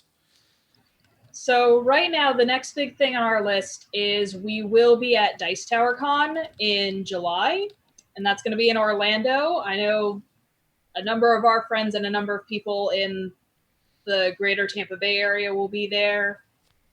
We have been promised a slot for demoing. Right now it's set for that Friday, which is the 5th of July. And what we'll do is when we get final schedule and final time frames, we'll post whenever we're doing a demo while we're there. After that, we're in the process of putting together our Kickstarter page. And the current goal is to have that late July, early August. And once that's done, it's just getting the rest of the art together and getting the game shipped. Yeah, everything else is done. So we're looking to probably ship first quarter next year. Nice. Tentatively. I mean, of course. I mean, if you have backed any Kickstarter and they're communicative in any fashion, there's usually a hiccup somewhere that you can try to plan for, and something may still happen. So while we have that going on, we'll try to be responsive to our backers. If there's a big thing that happens, we'll let them know, hey, this may delay your stuff, but we're going to do our darndest to get things shipped out on time. Very cool. Yeah, that's one thing that when we were talking with Jason Michelli, who's the publisher of the freaking wildly successful Dungeon Drop game, by the way, last week, just talking about communication and community. It's the hugest thing. And like, I've backed more than my share of Kickstarters that I just either have never shipped or went years, and then they're like, hey, we still remember you guys. We're trying to get this done. Well, that would have been helpful to know years ago when you launched this Kickstarter. Yeah. One of the other things that we're planning on doing as well with that particular Kickstarter is that we're really trying to help focus in on the brick and mortar stores. Because of the fact that a lot of the Kickstarters now are being more successful by working with the retailers, and it allows you a lot more of an impact as opposed to just, one shot and done. You can get a lot more residual. You can reach a lot more folks, and you support the local game stores where people can have spaces to play. So it's one of those things where we're really trying to look forward to making sure that they get backed as, they get some support as well, so that nobody gets left out of the equation. That's awesome.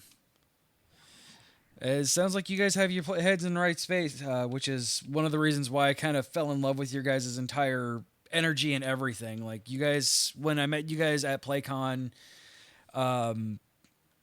among just sitting there and being right across from your table watching the video go by. I mean, I think that is an hour. I think it was a 1.5-minute video, and the convention was what, 8 hours? Yeah. Somebody math on that? Yep. Yeah, just sitting watching it. Other than that, when getting over to meet you guys and hang out for the little bit that I was able to, just you guys have such a really cool vibe and energy about you, and you guys are really, truly, obviously love the game and what you're working on. So that is one thing that is it's nice to see, and even in smaller like 1 or 2 people shops anymore, sometimes people just want to get their one big break and then they'll make their passion project. They want to get their huge $1 million thing out there, and then they'll focus on what they actually want to work on. But they know through market research that this game is going to sell, and that's what they're going to do, even though they may not like it. And that's not you guys, and I freaking love that. Thank you. We appreciate that. One of the things we've learned from a lot of others who have gone before us, many of whom you never heard of because they never quite made it this far, is the fact that if you're going to do something and you're going to love something, especially if you're going to do it for a while, we have plans on being able to continue this forward with expansions and additional games and whatever else. So it really does behoove us to have this positivity to start for our opening project and gain that momentum forward, as opposed to just let me try to get this to get enough monies to get to where I really need to go, which never really gets you where you want to be.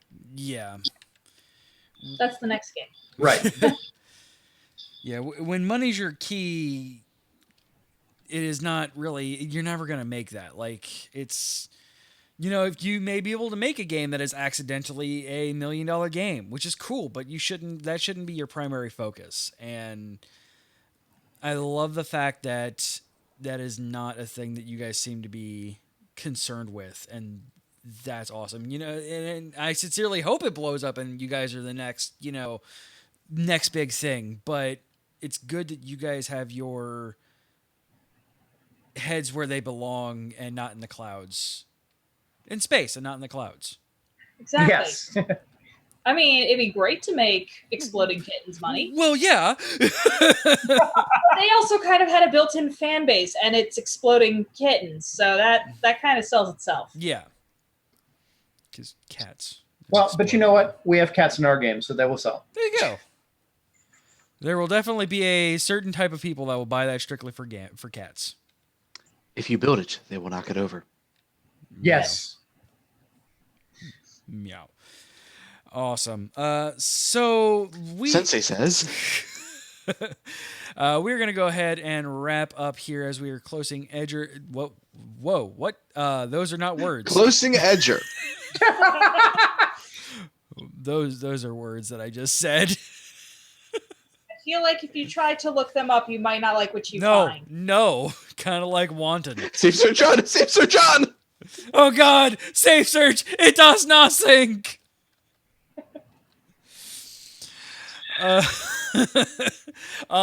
So we're gonna go ahead and wrap up. Why don't you guys tell the folks at home? I know we just said this, but where they can find you at on the interwebs. Okay, so on the interwebs, we do have our own website. It is fieroinitiative.com. That is FIERO. Make sure I get all my I's in here. INITIATIVE.com. Could you throw a couple more vowels in there? I thought about adding maybe a Y just to really mix it up. Call into question the status of vowel. I see what you can did also find us on Facebook, Twitter, and Instagram at Fiero Initiative.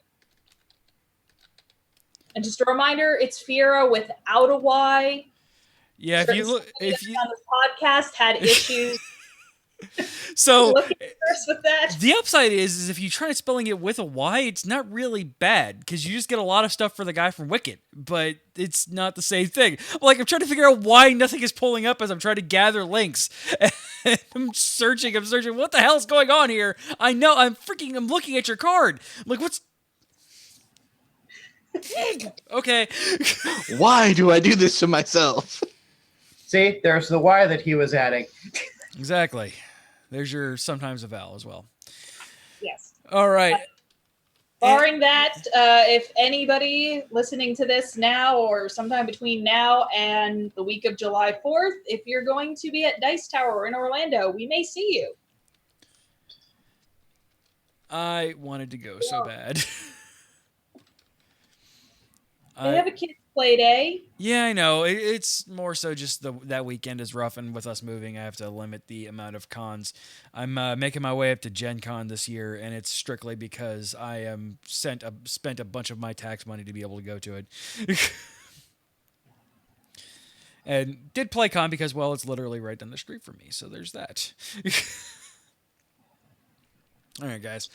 Thank you so much for coming on. I really appreciate it. Sorry it took forever for you to get on.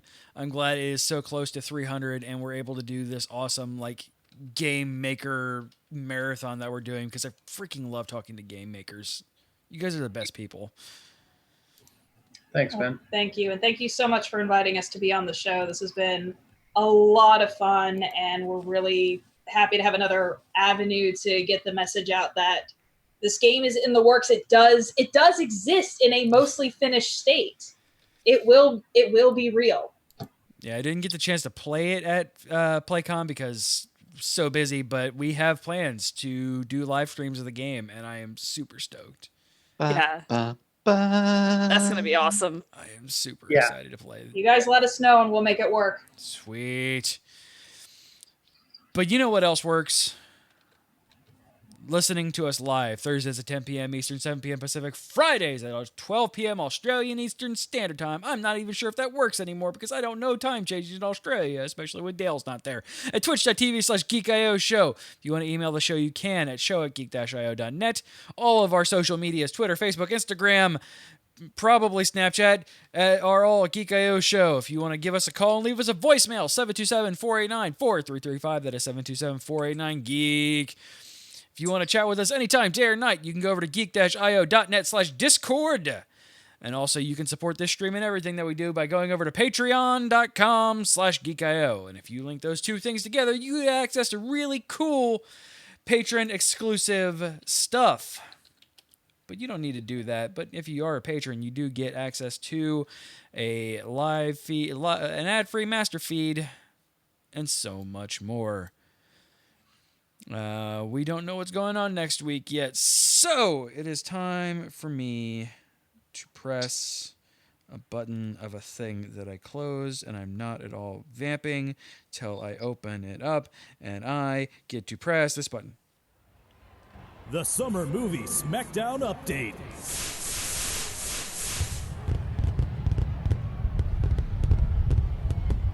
It is heating up, you guys. I just realized that the two movies ending their run this week, Brightburn and Aladdin, both have the same Rotten Tomatoes score, and that's a fucking travesty. It's 56% for both Brightburn and Aladdin. That's not right, you guys. It's not right at all. Entering the second week is Ma, owned by Budlong, Rocket Man by Carrie, and Gozira, owned by Monica. Opening up this week, we have Late Night for myself. That'll make approximately $12. Secret Life of Pets 2, owned by Monica, and Dark Phoenix, owned by Budlong. This right now is the month of Budlong, and I have only a movie to catch up with him. He took over my number one spot. It was nice being number one for a solid week.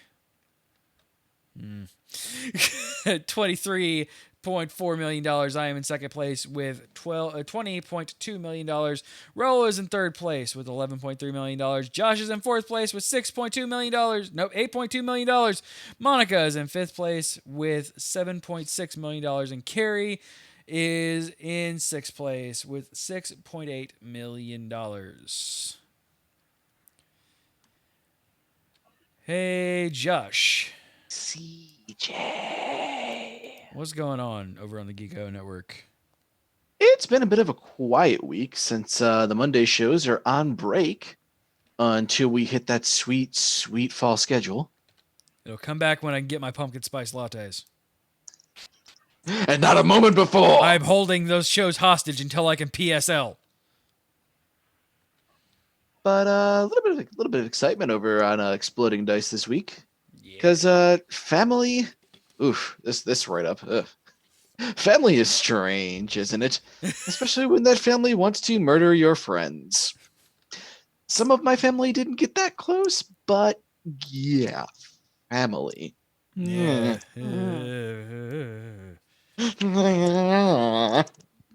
I purposely wrote that knowing that both you and I would go. Twitch. .tv/Geek IO Show. The joke returns. And yeah, CJ might be needing an infusion because he's been going through a lot of Bloodborne. Yes. I've almost beat the DLC, which has no reference on my platinum trophy at all, but it has a really cool weapon that I want because that'll make the rest of the game farming that platinum very easy. I spent 2.5 hours trying to beat the fucking last boss of the goddamn DLC last night. I still fucking beat him. Orphan of Coast can suck a blood vial. Salt is bad for your blood pressure. But it's good for your Bloodborne. So we've had some titles put into the chat through the episode, and now is the time that Carrie embarrasses herself by reading them. Not many this week, and certainly not embarrassing ones, but hey.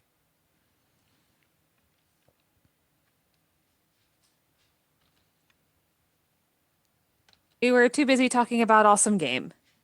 So we have You People Come In and Play Our Games, Carries the Duck, Guns of Whatever, and an orchestra. Those two kind of work together, and it's great. Human in a Cat Suit, Closing Edger, and Add Another Vowel. I kind of love Guns and Whatever and an orchestra as a show title. I'm not going to lie. Exactly. I think it's just going to be The only reason I voted for both of them because they belong together. Right?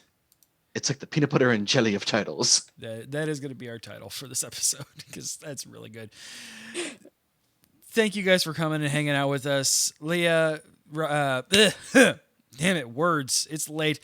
Ryoga. You'll get the name right eventually. Yeah. Right Ogre, because pre-show bits. Thank you so much for coming and hanging out with us. Really appreciate it.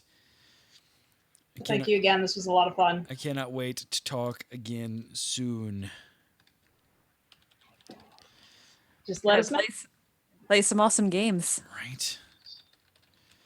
But for us, we will be right back here next week when we'll be doing certainly something. I don't know what yet. Probably in a new location. I don't know yet. But we'll find out next week. Watch as CJ attempts to master juggling flaming chainsaws while riding a unicycle. It's just going to be CJ at a desk in the back of a U-Haul truck that's parked on the side of Ulmerton Road. Perfect. No, in transit. Yes. I mean, I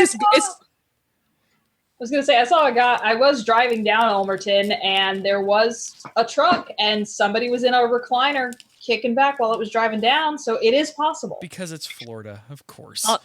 On the way home from Weird Al, we stopped at Burger King because nothing else was open. And in the parking lot of the Burger King, there was a U-Haul truck, like one of the really, really big ones, with the back open. And at least a queen-size bed mattress and box spring with sheets. And like 6 or 7 dudes just chilling in the back of it. Huh.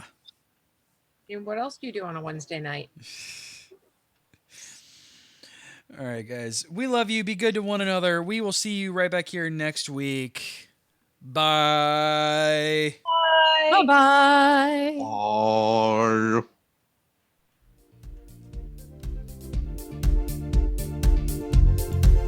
You have been listening to a Geek IO Media Network LLC production.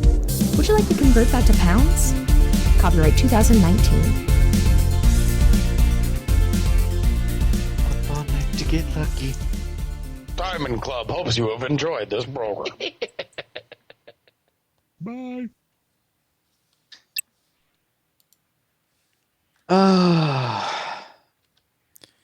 Oh, yes. Audacity. I love you too.